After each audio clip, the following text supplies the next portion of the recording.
Beau, on a hâte de voir ça. Vous allez goûter du bon foie gras pour nous, vous nous ferez partager vos sensations. Allez, on va parler culture un petit peu maintenant. Culture, court-métrage. Avec vous, Eric et Olivier. Olivier, oui, c'est ça. J'ai eu un doute d'un coup. Bonjour. Merci en tout cas d'être là sur le plateau. Eric, un jeune dynamique, plein d'ambition, plein de projets. C'est ça que vous nous avez amené aujourd'hui. Exactement. Alors, dynamiste qu'on va d'ailleurs noter, puisque c'est un mail qui nous a envoyé la semaine dernière, donc son partenaire Jimmy. Donc on invite tous les artistes Picard à nous envoyer des mails sur le site France 3 Picardie Matin. Voilà, donc Olivier, 27 ans, Clermont. Oui, Breuil-le-Sec, juste à côté. Breuil-le-Sec, pardon, excusez-moi. Breuil-le-Sec, il ne pleut jamais donc là-bas. Cette vanne-là, on l'a déjà fait. D'accord, okay. Ça c'est fait. Bon, on va y aller, Eric. On y va. Donc, il est à fond dans réalisation. Aujourd'hui, son métier, réalisateur. Et entre autres, on le reconnaît aujourd'hui dans un petit cours, 1 minute, qui a gagné un premier prix à Chamonix. Raconte-nous un peu tout ça. Ben, en fait, c'est un court-métrage qu'on a réalisé il y a 2 ans, donc fin 2011. C'était pour un concours qui s'appelait le Mobile Film Festival, où en fait le but c'était de faire un film de 1 minute avec un téléphone portable. Donc 1 minute c'est très court pour faire un film, arriver à faire un début, un milieu, une fin. Et du coup on a fait ça, il a été sélectionné en fait dans les 50 derniers. Et voilà, et on avait, entre-temps du coup, comme il a eu pas mal de succès, on avait fait une suite l'année dernière qui s'appelle We Don't Feel. Pourquoi Phil Raconte un peu. Là. Alors en fait, à la base, c'est une idée. Donc le premier s'appelle We Feel. C'est ça. En fait, c'est une idée de Jimmy, donc qui est pas là aujourd'hui, mais on le salue. On le salue. Mais on a réalisé ça ensemble. C'est lui qui avait l'idée à la base. En fait, il dormait, il avait regardé sa livebox et puis il avait vu une diode rouge, une diode verte, et puis je sais pas, il y a eu tout un cheminement qui s'est créé. Et il a imaginé un super-héros un peu gaguesque qui en fait représenterait une onde. Donc une onde de téléphone portable. Donc en gros, à chaque fois que vous envoyez un texto ou que vous essayez de passer un appel et que ça marche pas, vous avez voulu recréer ça. Voilà, on a voulu ce qu'on appelle anthropomorphiser l'onde, c'est-à-dire lui donner une personnalité. Allez, je vous propose de regarder justement ce petit extrait. On se retrouve juste après. Regardez ça. We Feel.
Voilà, il vous a fallu combien de temps pour réaliser ce petit court-métrage, Olivier ? 3 jours à peu près. Non, contrairement à ce qu'on peut penser, 3 jours. Donc évidemment, tout est réalisé au ralenti et puis on accélère tout en post-prod. Il y a énormément d'effets en fait. Donc c'est à peu près 3 jours de montage aussi derrière. D'accord. Vous avez fait un 2e épisode, on va peut-être le voir en image, mais on va. Et tout ça avec un téléphone. C'est pas avec les grosses caméras, tout ça, madame. Un téléphone. Comme ça, c'est ça. C'est la New Generation. New Generation. Donc avec ça, vous avez gagné un prix. Oui, alors là en fait on l'a envoyé à un festival un peu par hasard. C'est génial, c'est la nouvelle génération, c'est la nouvelle façon de faire du court-métrage. C'est ça, alors là c'était un festival en fait qui demandait de réaliser un film en moins de 2 minutes et donc on l'a envoyé, c'était à Chamonix et en fait on a gagné le prix de la réalisation, donc ça a été remis par Philippe Claudel qui est un réalisateur césarisé qui a trouvé que c'était qu'est-ce qu'il a dit, un vent de fraîcheur dans ce climat un peu de crise. Et du coup, voilà, c'est prix de la réalisation. Il va être diffusé en fait pendant 1 an à Chamonix, avant les longs métrages. Donc c'est vraiment un super prix. On était surpris. Et en plus, pour la petite anecdote, on était en plein tournage du 3e, puisqu'on l'a tourné la semaine dernière. En fait, Donc, et en plein tournage, on apprend ça, donc ça nous a redonné un petit coup de boost. C'est ça, c'est un bon pied à l'étrier. C'est sûr que l'office de tourisme de Chantilly ne les reverra plus jamais. C'est ça, avant vous travailliez à l'office de tourisme, vous avez tout plaqué pour vous lancer dans votre passion, c'est ça, vous êtes à la fois réalisateur et comédien. Vous avez également réalisé un court-métrage, c'est ça, Ex Nihilo. Alors, Ex Nihilo, c'est ça. J'aurais bien le dire correctement. Ça veut dire à partir de rien. On va voir les images, on va juste regarder les images pendant que vous en parlez. Et vous avez remporté le premier prix au festival Garde Motion en 2013. Donc vous vous enchaînez là. Ouais, là, en ce moment, on est lancé. Bah oui, en fait, on l'avait réalisé avec Jimmy pour un concours pour Arte. Il fallait imaginer ce qui se passerait en fait le jour de la fin du monde, le 21 décembre 2012. Et donc, on a imaginé ce personnage seul dans une église, un univers un peu post-apocalyptique. Donc, pareil, réalisé en Picardie. Avec quoi là, avec Alors là, c'est avec un 5D, donc c'est un appareil photo qui fait en même temps caméra. Mais voilà, là, on était un petit peu plus, on était 6. Parce que d'habitude, on le fait à 2 avec Jimmy. Ah oui, donc là on avait un ingé son, une maquilleuse. Un peu plus grosse. Voilà. On a voulu faire quelque chose d'un peu plus qualitatif. Et en même temps... Ils ont pris le beau gosse quand même. Hein. Alors, ça a été tourné où ça? C'est à l'abbaye de Saint-Martin-au-Bois, donc en Picardie. D'accord. Alors il faut savoir que l'abbaye n'est pas dévastée comme ça, hein, c'est vraiment que du trucage.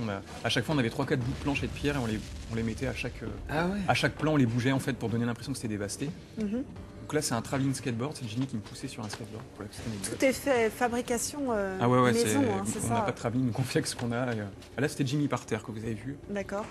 Il est mort donc Jimmy. Donc là oui effectivement c'est beaucoup plus long, ça a été beaucoup plus long à tourner, beaucoup plus long à monter je suppose. Ouais. Il y a eu 3 grosses journées de tournage. Voilà, donc on avait 2 comédiens, on avait donc un ingé son, une maquilleuse, on était 6.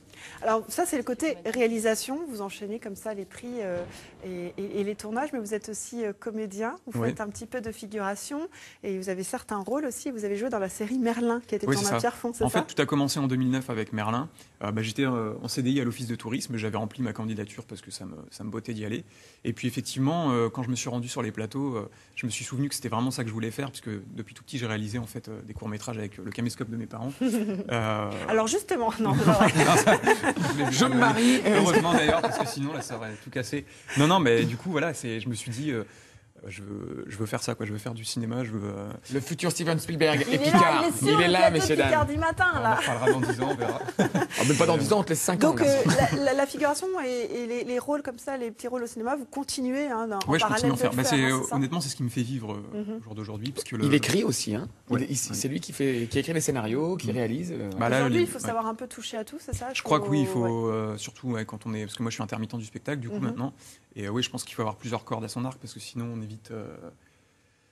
On peut avoir du mal à s'en sortir en fait. C'est ça, au moins pour démarrer, il faut être capable de faire plein de choses, c'est ça. Ça, je pense. Pour être intermittent, il faut défoncer, c'est clair.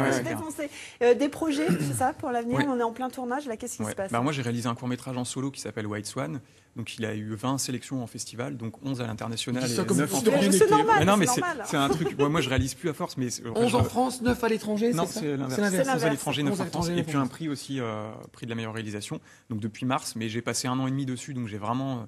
Il m'a pris énormément de temps, je voyais pas le bout du tunnel, mais finalement, là, ces récompenses, ça vient me conforter que j'ai bien fait de prendre mon temps. Là, c'est en solo, mais c'est quand même régulièrement un travail d'équipe avec Jimmy. Il y a vraiment une. Ouais, de toute façon, avec Jimmy, on est toujours connectés, on s'aide l'un et l'autre sur nos projets. Et là, mon prochain court-métrage que je voudrais faire, donc j'ai déposé un dossier à la direction régionale de la jeunesse et des sports, et donc ils m'ont donné une aide de 4 000 € pour le financer, en fait. Donc là, il faut que je me lance. Il est en écriture, là, c'est ça? Il est écrit, en fait, mais il faut que je cherche une société de production.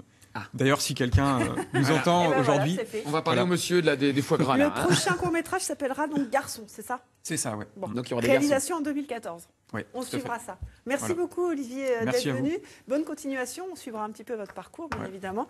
C'est quand on aura le futur Steven Spielberg qui viendra de Picardie, on fera un peu les malins, quoi. Merci, Eric, d'être venu. À la semaine prochaine. Julie. Merci. Allez, regardez, on va aller voir notre Steven Spielberg à nous, là, à Athènes.